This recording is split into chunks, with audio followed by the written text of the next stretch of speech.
So your book, Marketing Above the Noise, what's the central thesis? We're in a world where there's just so much going on. We have the good news is we have all these ways to communicate with people today. And so we do that. And the bad news is as consumers, we're just being hit by these messages. They're on our smartphones.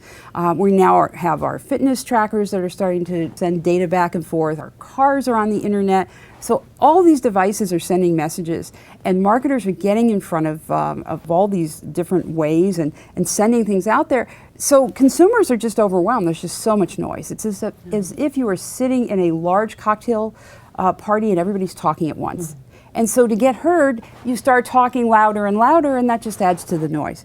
And that doesn't work. And so what I said is, wait a minute, we have all these new technologies, we have social media, we have digital, we have mobile, we have all these other things, and yet it's still noisy. It's even noisier than before. How do you really be heard? And the idea is that you go back to the basics, to some of the things that were valuable and were true thousands of years ago, the basics of marketing. You implement the basics, and then you put the new realities in there so that you have this mix and you can be heard and you can stand out above the noise. Who should read this book?